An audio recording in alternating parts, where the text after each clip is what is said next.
Hi, my name is Sarah Gottlieb and you are listening to The Sound of Color. I'm a designer and I work with colors in spatial design, product design and branding. In this podcast, you will meet a series of influential guests in the field of design and architecture who will all share their personal stories and expert knowledge on and about colors. Together we will delve into the magic of color and its significance in the world of design. It's almost like battling your inner teenager, like, you know, when you want to be alternative or other, and actually who says that something more widely used or appreciated can't be still nice, because it definitely can. The Sound of Color is brought to you in collaboration with Montana Furniture. I'm very excited about my podcast sponsor, because Montana Furniture is a part of creating more playful spaces by bringing colors and high quality furniture into private homes, offices, universities, boardrooms, restaurants, lobbies and concert halls. So as you can hear, they are just as big color nerds as me. Hi John. Hi. The guest in this episode is John Booth. We're here in your studio in London, under the arches with some trains above. Yeah. Now the train is coming, so let's see if it's going to be okay. I might just pause my question a bit. John Booth is an artist, illustrator, ceramicist and textile designer based in London. Yes, all of the above. He has created an unlabored collage technique combined with painted and drawn elements. It brings together rough and ready textures with bright colors and leaves you with a joyous feeling. A vivid color palette with juxtapositions of tones and pigments is at the core of everything that he does. John Booth has a sense of childlike joy in looking and creating, and you can really see this coming through in his work. He has worked with clients such as Selfridges, Fendi, Hem and Paul Smith, and his iconic ceramic piece, The Head Vase, broke the internet and started an Instagram frenzy. In this episode, John and I talk about how you design with colors for longevity, how growing up with a twin sister has given him the love of putting colors together, and how running two practices is an exercise in juggling design styles and collaborating with another creative. This and much more is what you will hear about in this episode of The Sound of Color. But first of all, I asked John where his love of colors originally comes from. So I get asked that quite a lot, and it sort of always reminds me, it takes me back to childhood, because that's kind of definitely where it was, where it started, and always was really. Mm-hmm.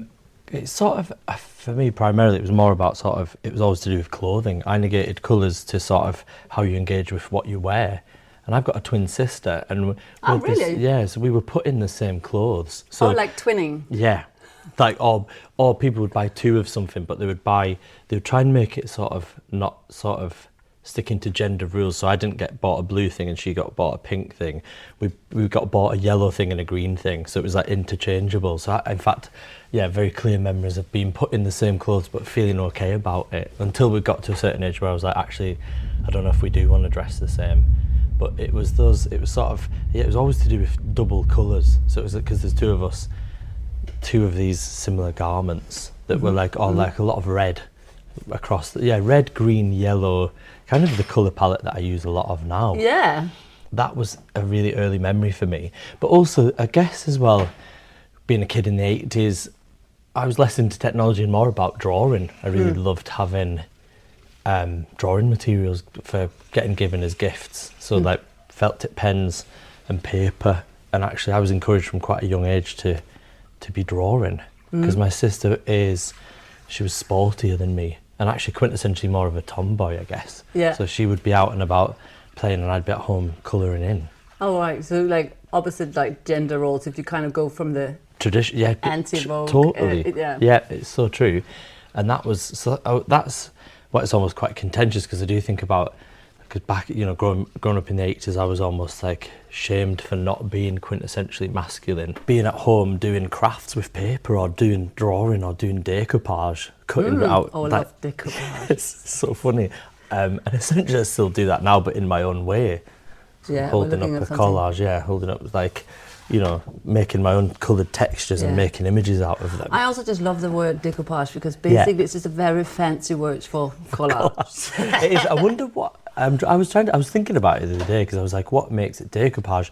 Is it almost something where it's more like cutting up photographic images that I don't know, I need to relook at the definition. So yeah, that it came from always been interested in clothing and enjoying wearing clothing, essentially enjoying sharing clothing with my sister, because that felt fun. And also a love of materials, art materials, and being bought them and really coveting them. So as a teenager, one of my friends reminded me of how stingy I was, that I wouldn't share my felt tips. And he was like, do you remember how much of a, I can't say the word, but he was annoyed that I wouldn't share my felt tips with him. Oh, you're going to say dick. You can say dick on this. Yeah, okay. So he was like, you were a dickhead when you were younger because you wouldn't share your felt tips. So I was like, okay. And I still don't. Ideally, I'd try not to. Because I think I really do value my materials, even though it looks messy, everything's got its own place. Yeah. So I still, even fully in adulthood, I very much covet nice stationery, and I still look after it. So for me, that's another part of, it's for Christmas, but now I just buy myself them, or I'll buy really beautiful Japanese felt tip pens from Choose and Keeping. Oh, so nice. for anybody in London, go there. I have been to Choosing and Keeping, and it's an absolutely fantastic place. I love it. Just like I love John Booth's playful way of working with colours. But how did he get to where he is today? I've almost got the lucky position where I can almost gloss over the harder years at this point and be like, oh, it was just like an ongoing transition. But there was definitely years when it was tough. Like when you graduated from fashion school, that was very tough, because I guess the marker of success would have been getting a glamorous job in a design house, but that didn't happen for me straight away. But it was just always making sure that doing creative stuff. I also started teaching at St Martin's pretty soon after graduating, which was really nice. So teaching was one way of also keeping creative, but also earning money to live off. So that was really good. But even, I remember graduating... Earning money is quite a nice thing pretty in the essential. world of today. Yeah, it gets more and more essential. Yeah. I did a small range of these key rings that I was making out of cut latex at the time, like multicoloured tassel key rings, and I was selling those in Selfridges. So just little things like that I've always, but that's almost indicative of how I work. Like, I knew I never wanted to design full fashion collections, but almost like choosing a material and then having that as a singular project, and then thinking, right, okay, but then having multiple ones at the same time. So as well as making, for example, making small rubber key rings for Selfridges, also teaching and also, designing other things or trying to get freelance work. And how would that, if we do like the key rings, would that be like, oh, you came with the material, you came up with the idea of the key ring, and did you then approach Selfridges to sell them, or how? Somebody was retailing, I can't remember who I was selling them through, but it was sold through somebody that had a concession in Selfridges. So and they'd seen them and we really liked them, so then they ordered a whole load of them. But it was amazing to have them in there. But even then, that was almost enough, rather than designing a whole collection of something, just having these. I was creatively kind of satisfied by having this range of these items in a place that people could buy them, and that was almost enough. And like I said, that's become a blueprint for how I like working. Yeah, I'm thinking like that, also because you see, it seems like you work across like vast diversity of like disciplines and like products, if you can say it like that. Definitely. So there's enjoyment in sort of navigating a new medium and then also figuring it out, and then hopefully in a few years further into it becoming, not mastering it, but becoming more proficient in that. And then I find satisfaction in that. But I also want to this is going to be broad, but like, because I kind of feel like from an outside perspective that you have like your own personal color range.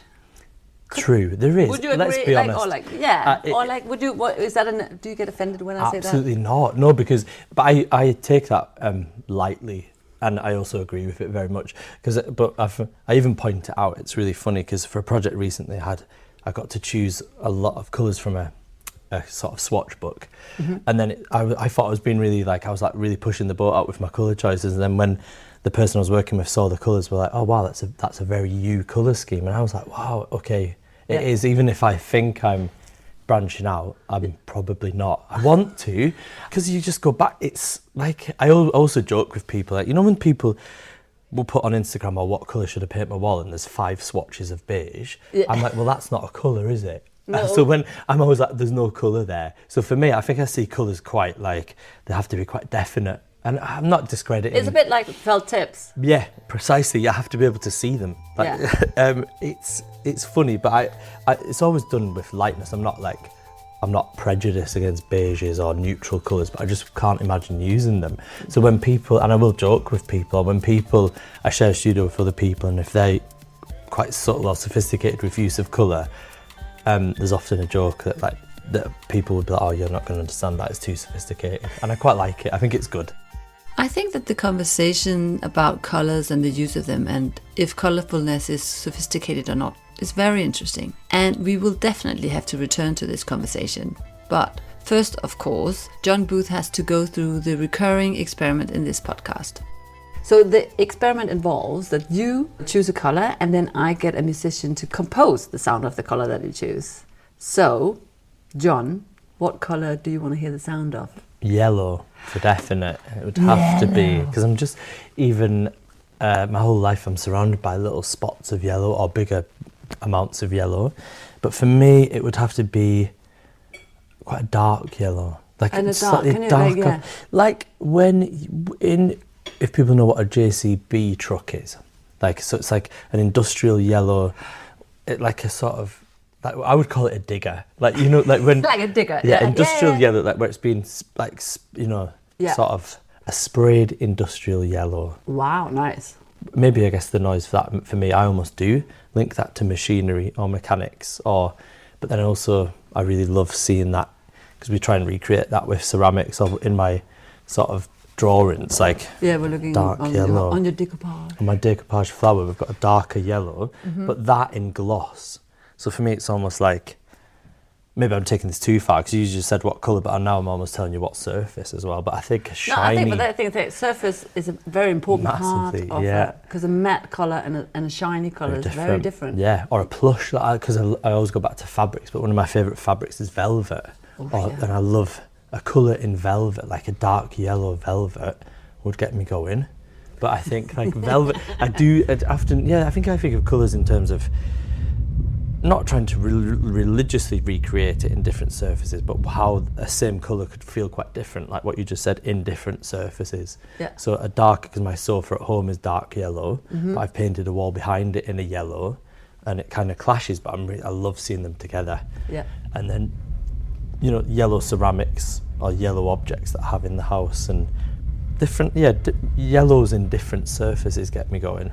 Yeah. Even the wool on that rug you can see there, that's my perfect yellow. So yeah, always going back to my fashion background, and I still love looking at fashion, even if I didn't necessarily design it, but I love fabrics or dresses. I remember I used to work for an amazing company in London, a fabric shop, and the owner of the shop, she had a black and yellow comme des garçons dress, but in velvet. Wow. And I was like, it was just amazing, that yellow and black velvet together. But she looked incredible in it, and two, just such a beautiful thing. So it's like, and it was from the 80s, so she collected fashion and a very cool person.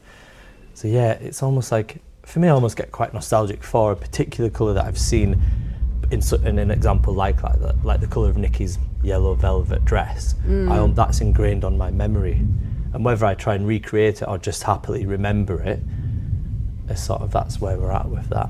I think for me as well, like with this experiment, when I say also that colours touches or has the ability to make strong sensory impressions on us, I think for me colours are a bit like, you know, like smells. Yeah. As you just said, it just links to like memories. Massively, totally.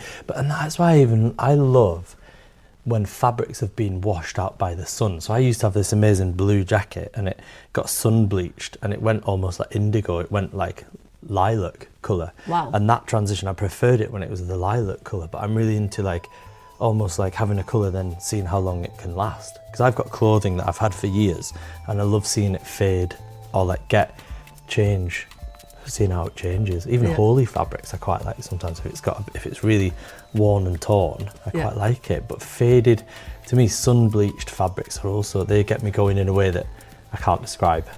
So just like in the last episode, the choice has fallen on yellow, but this time there isn't much vinaigrette or mustard over it. We have to get into something shiny and much more bright. It will be interesting to hear what our musician has to say about shiny yellow. Hi Arbi. Hi. In this episode I have invited Arbi Alexander, a musician and sound designer, to join me and my sound experiment. Arbi Alexander has a wide-ranging practice that spans music and sound for videos, exhibitions and many other projects. Guided by intuition, he draws inspiration from his surroundings and collaborators, infusing each project with a unique sonic identity. He has created sound design and music for big global brands like Hey, Gap and Essex. For Arbi, sound is not just an element, but a tool to evoke emotions, shape experiences and transform the ordinary into something memorable. And last but not least, Arbi is for sure one of the most lovely and helpful people I have ever met. And today I got him to join in on this experiment to create the sound of a color. I want to say thank you so much for being in on this experiment, the sound of a color. In this episode, I'm meeting with John Booth, and in his work, he uses really bright colors. So when I asked him to pick a color that he wanted to hear the sound of, he picked a color that he really loves, which is, drum roll, yellow. Yeah. And more specific, he picked shiny yellow. Because that was the thing we talked about, like the kind of texture of the color also means something. More specifically, he described it as the yellow color on a JCB digger. I don't know if you know what it is, but I know exactly what it is. Yeah, it's like as a farmer, you know what the big machines they do out there. I love that you say as a farmer and you grew up in like the central But Copenhagen. at least the last couple of years I've been living outside of the city. Yeah, you're a farmer now. Yeah. In your adult life. So you know this shiny gloss industrial lacquer, like kind of a little bit dark yellow. And I just thought I would find a picture. Here we go. Yeah, exactly. That's a I saw some of his work on Instagram. So I that yellow, I'm assuming that is kind of that yellow from his work he's also describing a little bit. Yeah, I would say he does definitely kind of have a color palette, and yellow is a big part of it. At least in the last, I was on his social media page. You didn't scroll to the end. I didn't. I must you be didn't honest, doom scroll. I didn't see like the whole what's it called, like a timeline of his work. I think he's gonna be disappointed with you. I'm sorry, John. No, but okay. So this is the color. This shiny yellow is the color that I would like you to interpret. And how do you think you will do it? When I kind of look at the color, there is something about that kind of like dense yellow. It's kind of buzzing in a way. Almost like a bee, like. Yeah, it's kind of like it's for me at least. When I look at it, it's dense in a way that it's a bit overwhelming. True. Intense. It knows what it wants. It's like a no bullshit color, maybe. Yeah, it is. There's also something like when the first light hits you. Yeah. That feeling. Like in the morning, you mean, or what? Whenever you wake up. Yeah. If it's in the morning and the sun, or if you walk outside in it, or it can be. But there's something when light early and late in the day, that energy you receive on your skin, when that first like cold of your skin gets taken away and the heat starts to grow in you. I think that's what I get, because the color is also. But again, the curveball is kind of that shiny thing, which I'm not sure works with this, or maybe that's kind of that morning breeze that throws the heat away again, and then you get heated up. I don't know. The shiny thing is the. It's the curveball. It is. Somehow it is. At least it gives it another dimension to the experience. Yeah. I think that sounds very interesting. With all the stuff that you've said, I'm very intrigued to hear what you will come up with, sound-wise. Yeah. For this shiny yellow. So I'll get to work. Yeah, exactly. I'll leave you. You have lots of work to do. And I'll come back and talk to you about your version of shiny yellow. While we leave our musician to compose, John and I can return to the conversation about why some people doesn't perceive colors as particularly sophisticated. Actually, they can be very sophisticated in how you use them, because actually it's never just about, like you said, it's quite an ongoing argument / theory / thing where it could be seen, especially maybe a few years ago, it was seen as quite unfashionable to use bright colours, or it could be seen as less academic or less sophisticated, but actually there's so many people that use colours really well and can use bright colours really in a really sophisticated way. So actually there's lots of examples of people where people use bright colours, but it'll be quite jarring because I'm like, that's not a good combination. So it's a funny one. So actually it's almost quite old-fashioned to think that colours can't be used in a sophisticated way. So and it do come up against it, but like I said, it's usually in quite a light-hearted way, or it's sort of where people are sort of saying that to be pseudo-intellectual, but actually it's not the case. But that's the thing, actually, I think now you're touching exactly on those points, both saying like pseudo-intellectual. Yep. Like, again, saying that colours are like childlike. Yeah. Or like not the opposite of intellectual. Totally. It's or so like funny. saying like, you know, anti-sophisticated kind of thing. And I'm just like, I think actually colours are very difficult. So I think, if anything, actually beige, you know, like back to the 5 colours of beige. Yeah. It's like, that's like the easy choice out. Totally. So that's not like intellectual, not sophisticated. No, it's a cop-out. Yeah, but who? I feel like there's some part of history where someone was like really shit at color, who was an important person, probably a man, and who was like just decided that colors were like. I think I link it back to fashion as well, because that was my sort of, I studied fashion, and it's so, you know, I've heard so many voices and so many opinions and tutors and students all talking about colour and having this like tussle of people, you know, because I was in the fashion print department, so people would be like, oh, he's a print clown. If you liked bright colour and you used bright colour, people would be like, he's a clown.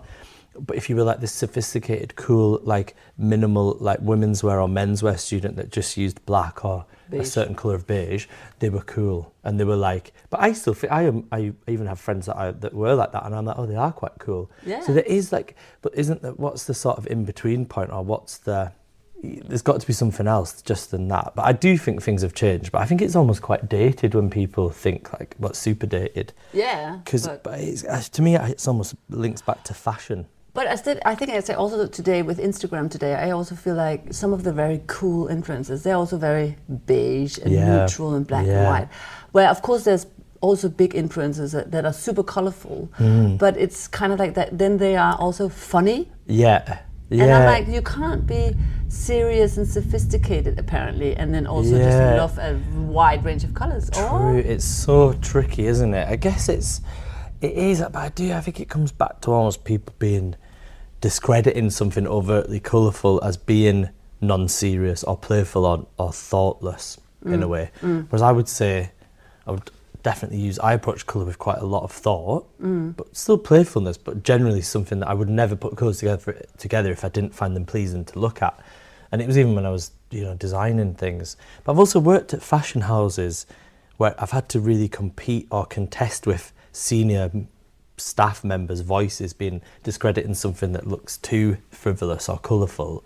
But then also the season after, I'm speaking of a specific example, where the season after, where the CEO of the company had to almost eat his words and was like, actually, this all sold really well, people loved it, it was really well received, thank you. So that's what. Well, at least you got like a thank you. That's very nice, and then recognition of like, okay, you were actually right, even though So that was quite vindicating. But it's interesting.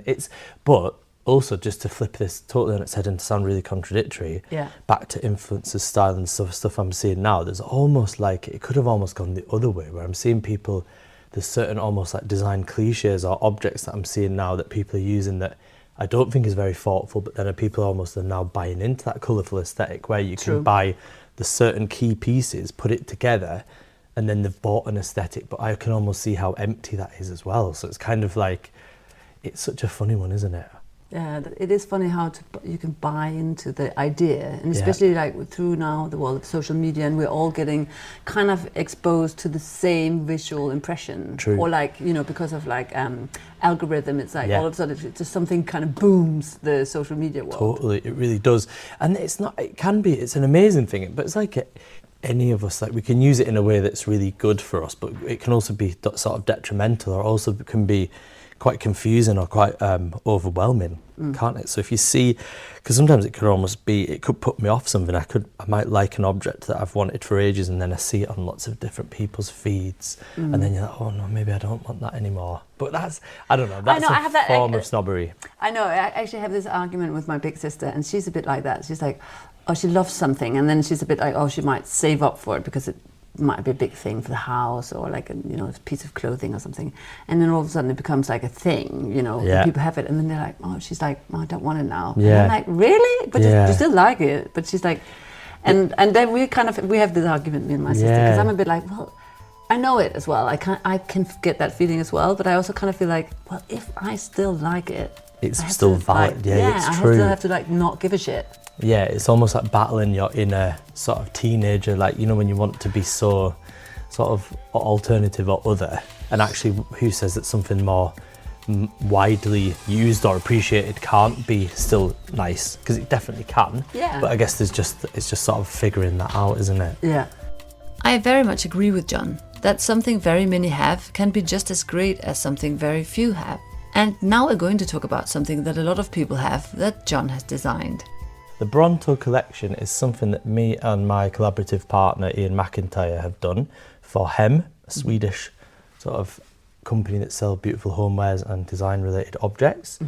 And we've worked with them for a few years. We've done a few different projects with them and they're really brilliant. But we have done a collection of tableware, which was launched a few years ago, but I still feel 2 years later, I still feel super excited about it. And it still feels like in its early days still. We designed it under our sort of collaborative name. Our company's name is called Supergroup. So have a look at our other stuff. But this is our first sort of like functional wear. Yeah, you're grabbing the mug. I've got a mug here in my hand in a soft pink colour. So the range, we've got pink, yellow, green, and a sort of really hot reddy orange. And we've also got a natural colour in the range. Also, there's a new colour launching soon. Yeah, which is brown. I think I'm allowed. It's brown. It's going to be glossy brown. So amongst the other colours, we're really excited about having a brown, because I think that there's a lot we could say about that. But having the bright colours next to sort of much more dull colour but shiny, like a glossy brown for me is another big thing that I really love. But I also want to talk about how do you come up now? I don't know how it worked in the collaboration between the two of you, but how did you kind of put together the color scale? There's five colours, you said? Yeah, exactly, 5 colours, and with a 6th colour imminently. It was quite simple, but then we got to it in quite an interesting way, because actually originally the Bronto range was stripy with painted stripes. Wow. So because we developed the shapes in the studio, and then from working models, the factory that reproduces them has worked them from our very accurate specifications. Yeah. But the handmade objects were originally done in our studio in London, and they were stripy, which I was super excited about. Because now it's a one-coloured object. Absolutely. So that's been a really interesting one for me colour-wise, because I loved our stripy iteration of it. But I always had a feeling, I knew that it was going to be factory reproduced, so I always had that sinking feeling that I'm like, how's the factory going to do the stripes in a way that we like? And actually that almost was a self-fulfilling sort of issue, because the factory, we were never quite happy, even though the factory incredible, we never really liked the stripes. And we opted for a block colour. But the block colour, it was also really healthy for me to relinquish this desire for everything to have, because my work is really heavily hand patterned and textured, and even if something's simple, it's got an element of hand and a hand mark to it. Yeah. So within my own work that isn't Supergroup, it would be very rare for me to just do a block colour or even a singular colour on a singular object. Yeah. So for me, it was a healthy way to acknowledge that I need to let go of that need for more maybe excessive decoration. So that's maybe why I love this collection so much, because it's like a breath of fresh air for me. I look at it and I'm like, oh my God, I love the colour, but I love that it's one cup, you've just got a solid pink or a solid yellow or a solid, really bright red bowl. But then for me, it's always about, the Bronto collection is always about having the multiples, and how the colours, like having a few that you stack on top is just like, that's where I get my kick out of that. Yeah. So, because I've got the full set at home, and sometimes my boyfriend will catch me, I'll just rearrange the cups on the shelf just for a more pleasing arrangement. He's like, you need to get a life. So, but that's... I know that life. I like that life. So these represent, one, that I love working with Ian McIntyre. I think he's amazing at what he does. Incredible designer. But also we've learnt from each other. He's much more proficient at being a really accurate and neat designer to the millimetre, whereas that's not me. And he's learnt to sort of maybe let go and enjoy decoration and enjoy something more traditionally frivolous. So that's why I love the Supergroup stuff so much, because it embodies that lightness of touch with actually being really well informed and really well made. Yeah. But also I love the really shape fun. of Yeah. the objects. Like the cup is it's kind of like it has like a bit of a Donald Duck cup. Very Kind of. cartoon. It's cartoon-like. But and then again not, because also the lines are super straight True. and like very precise. It's a very precise, because it took Ian, Ian did all the heavy lifting with the sort of designing of the shape. I was always standing over his shoulder being like, oh, that's nice. But Ian's like the brains behind that. And then he always laughs. He's like, I just come over and be like, make it yellow. But I do. Yeah. But it's just, I keep pointing to them because we've got the set we've in got the studio. Set in the studio. It's so nice. It's like I'm so proud of it, and I really want it to keep. I think we've designed something that has longevity, and that hopefully people will keep buying and collecting. And I love it. I love that we're. But I think also that's why I thought it was an interesting project to talk about, as you just said yourself, that it's like it's completely different from all your other work. But then again, somehow because of the color choices, it kind of fits in. Yeah, exactly. Because actually, as a contrast, we've got one of my more hand painted ceramics next to it, and the colours are there, but it's used so differently. But isn't it funny, because on the one aspect of that head vase you've got about 6 or 7 different colours, but then having the singular colour objects next to it, just there's a link, but it's really quite different, which I'm into. Yeah, I think also what I like the idea that like these, that it's like it's a block color, and like the singular object seems very simple, but in a positive simple way. Yeah, true. But then it's about the combinations. Yeah, exactly. Because it's a collection of multiple things, we would hope or assume people would end up hopefully buying a few of each sort of model. So for me, it's less about the singular and more about the sort of small collection of them. So it's also maybe like the colours is kind of reflecting on the idea that it's like plates and balls and cups and then mixing across. Yeah, or quite modular in that way, or even just literally having the choice. If you've got a few different colours, it's really cute. I make the decision, right, I'm going to have my toast on the green plate, but I'm going to purposefully use a different coloured cup just because I want that 1 second freeze frame where I'm like, oh, they're cute together, and then I'll get on with my day. Not that I'm standing in my kitchen admiring my own work all the time, but I do, and then that's what's been really lovely about it, because just to have the choice to be like, okay, I'm going to use the different colours because purely for pleasure. Yeah. Because they're all functional. I could put my coffee in any one of them, but I'll choose one that contrasts with my bowl of cereal. To me, that's the whole essence of colour. We could all just have white coffee cups, but there's a quiet joy in waking up and deciding that today I want to have my coffee in a yellow cup. But as we've talked about, yellow is not just yellow, and times change. Sometimes one colour is more popular than the other. I would like to hear how much John really thinks about creating long-lasting colours in relation to trends. I hope that it would have longevity, but I guess I wonder if you do it subconsciously. I can't say it was something, because when we were designing it was colours that me and Ian just really loved, and it was more about, I love them now, rather than it being trend orientated or even thinking of that. But I guess sometimes you can almost look back to guess what would be. There is certain colours that would be more classic, or combinations, or looking at colours like Corbusier would use in the design of the interiors, or even there's a picture that I've got from the 1930s where the door was green and the depth of the door was like a really hot red. Wow, and so potentially but it's not like, but then it's from the 30s and that looks so modern now. So maybe there is something that I can't say it was truly present when we were doing the colours, because we just chose the best ones that we wanted to use. But I guess through further research into colour, there's definitely more tried and tested combinations or shades which could have like historical resonance, or that would moving forward would be nice. But I wonder, it's not like, it's hard to set out a classic colour range, because I think it just has to be something that you really like.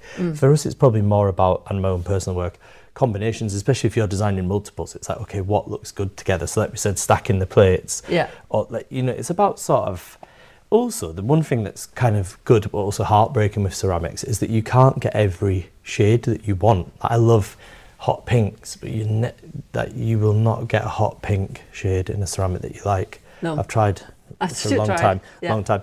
So there's actually the palette is quite limited. Yeah. So that constraint can be quite because nice. Because basically the chemistry of it. Yeah, the alchemy. Yeah, the literal. Sorry, yeah. No, but you're right. But it literally is. There's absolute constraints on what colours you can achieve which is nice. But back to your point before, even if I could get every colour, there's probably only about 8 colours that I use on rotation anyway. I love that. So John doesn't just choose between all the colours in the whole world, but what does he do if his clients interfere with his colour choice?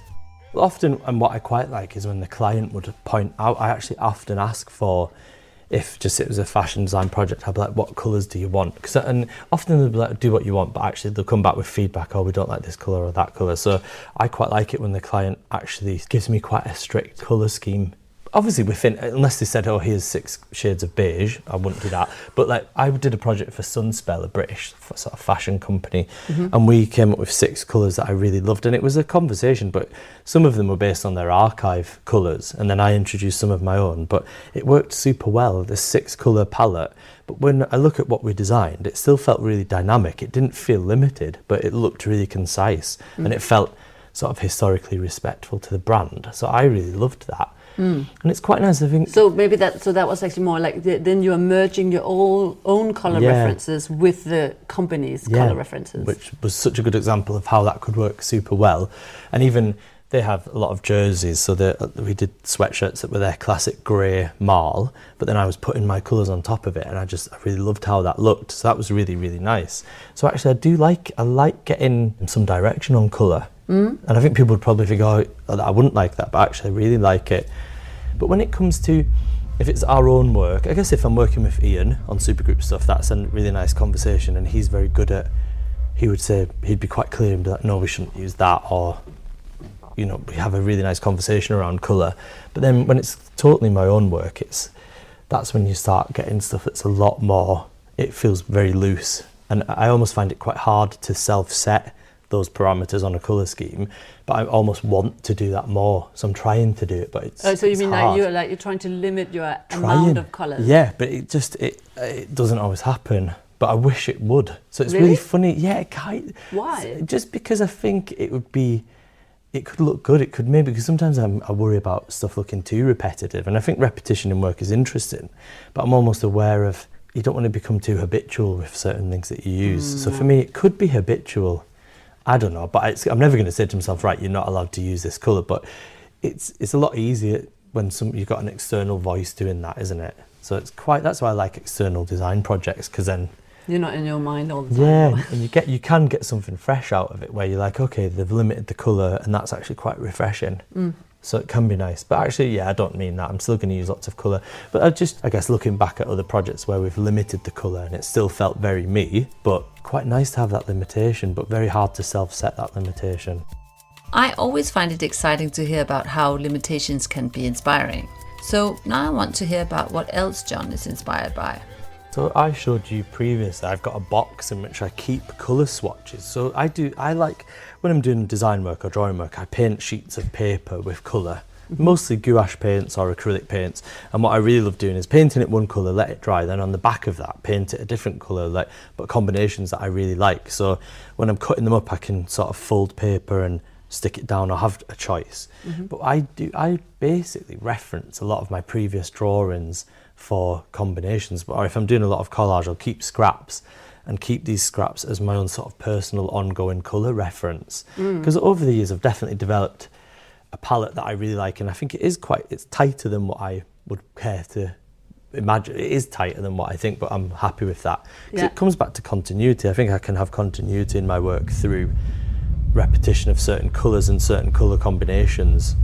So I reference my own sort of stack of paper samples and scraps that I've kept, because then you can, I learned that from somewhere when I was interning at John Galliano. He had, in the design studio, there's big jars of colours, so there'd be a blue jar and a yellow jar, and within that there would be all shades of blue, but it could be a bit of blue ribbon, a bit of blue paper, a bit of blue fabric, because you know when you do that thing where you look around a room, you're trying to describe a colour and you're like, oh, it's that shade of red, where it's like and then you're trying to find the red. Whereas he would have a jar of the red, which I loved. So that really stuck with me. I don't have jars, but I do have my little tray of colours that I like. It's almost like your paint buckets. Basically, you're like, imaginative paint buckets of like reference from Absolutely. old projects. Yeah, but it's almost as well, not only just the colour, because then I've got certain colours that I use that I like in certain materials. So there'll be like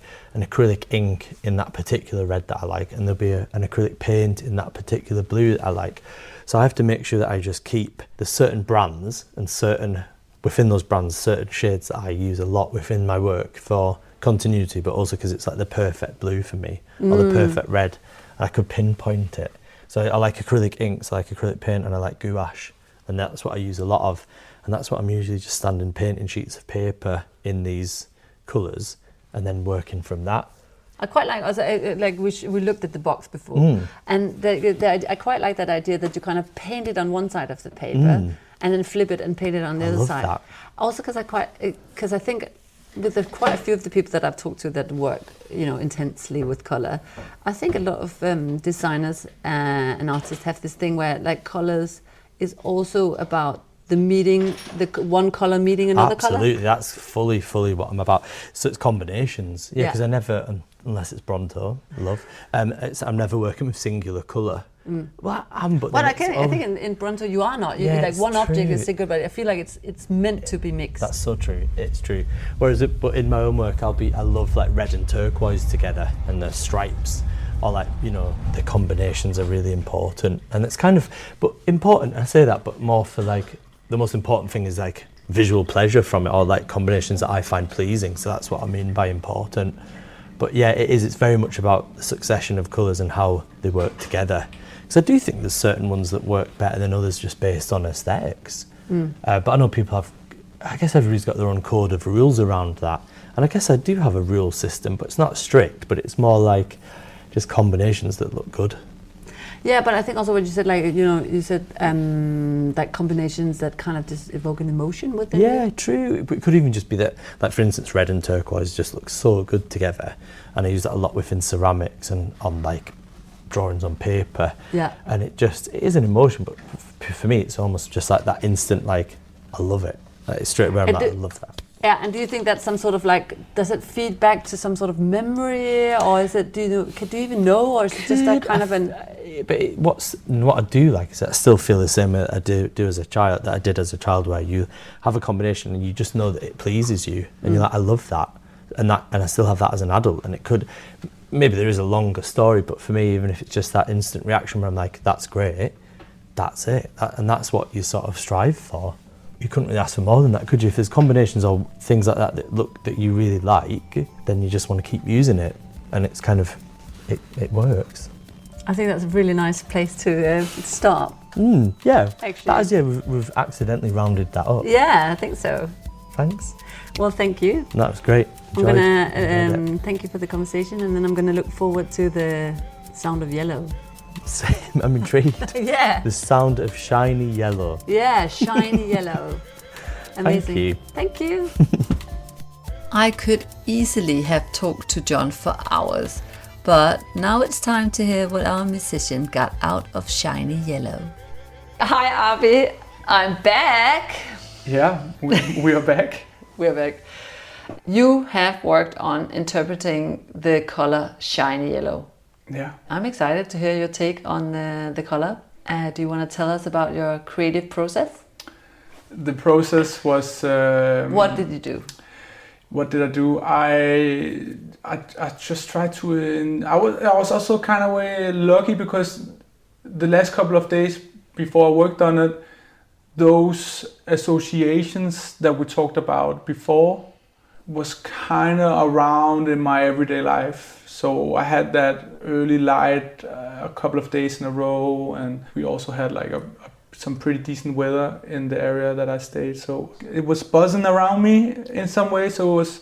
Sun was shining some bright shiny yellow on you. Yeah, in a way, but it just felt like I was just loading up a bunch of inspiration, and then so I could execute in a way, if that makes sense. I like that. You sound like a CEO. Yeah, but in a way, that's at least for my creative workflow, it's important to execute when you feel that the inspiration is there now. And I 100% use that mentality a lot of the time.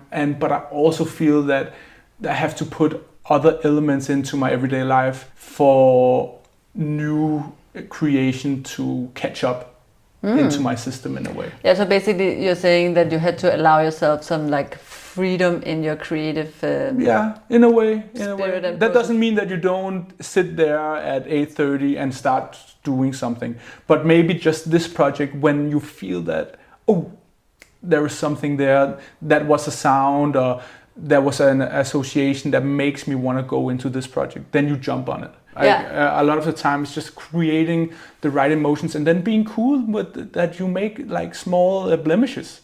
This is not the part where I'm super concerned about if, I played a sharp here and it should be a flat or what. It doesn't matter. I don't even know what sharp flat is. No, it's just like, it doesn't even matter that I don't feel like I play the right notes at the moment. I'm just like generating an emotion that I feel can connect with what I'm seeking. Interesting. Yeah. And what kind? I'm just also interested if you have like, did you already have, or did you during the inspiration process, do you have like specific sounds that to you were like shiny yellow, or notes, or like instruments, or ways of producing? Yeah, so I 100% see the instruments and the gear as tools. And how you use the tool will kind of get you where you want to go. Again, so like it's like you need to have a hammer and a saw to build the how house. Are you hitting the hammer with the head, or are you hitting the hammer with the handle? Because you can also hit the hammer with the handle and you get a different result. So it's up to you and your experience to figure out with my tools, how do I use them to get where I need to go? Yeah, is it like, am I building like a work table, or is it fine cabinet making and I'm producing? And do I have the right tool for that? Yeah. So maybe if you want to do fine cabinet, maybe you need to go and get some new tools. Got it. And tools can also be your experiences and your knowledge, and that's all my tools is. Yeah. I like it. It's interesting. Yeah. Are we going to listen to it? You're very eager to listen to it. I want to talk some more about this. Okay, sorry. No. Yeah. No, but I'm like, I kind of want to try and be a bit more like, before we listen to it. Yeah, 100%. I want to hear if you had like, do you know what I mean? Like almost like for me as well. Like if I want a specific feeling in a room, I'll go like, there's ways of painting, or there's like, we talked about this thing about, either you have something on a material. You feel like you have something subconscious that you already know this is not going to work. Or yeah, this or like is going to work. If I have to, like, let's just say I want to create a cozy atmosphere in a room. Yeah.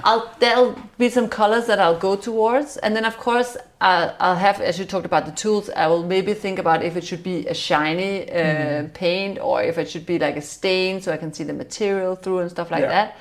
But there's still some specific colors where like, I don't think I would use, I don't know, or maybe not. I know what you mean, that you have an idea what wouldn't work also. Like you have an idea what will work. Like and intense red.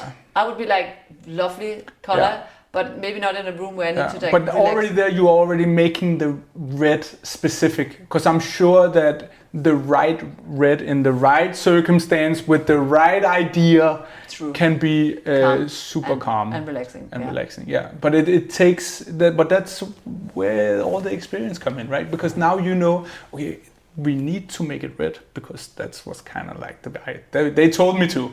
How do I make this red fulfill the purpose of the room? How do I make this red relaxing?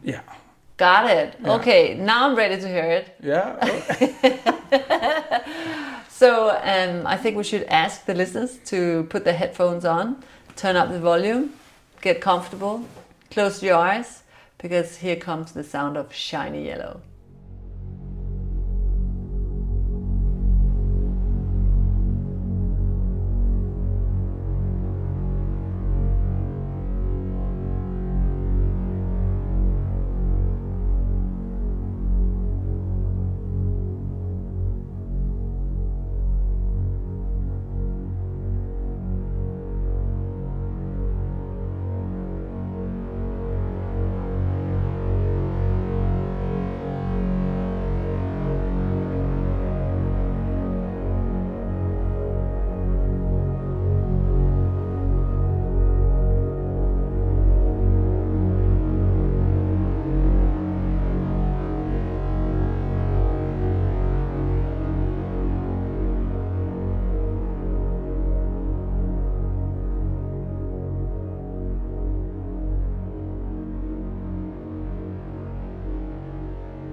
Thank you very much for listening. As always, I really, really appreciate it. If you like what you heard, it would mean a lot to me if you helped me spread the word. You could text a friend right now and say, listen, I have a podcast recommendation that I want you to listen to. Have a listen and get back to me and tell me what you think of it. Whoa, that would absolutely make my day if you did that. And if you want to see more about the work of John Booth, check out my website sarahgottlieb.dk under the podcast section. This episode was sponsored by Montana Furniture.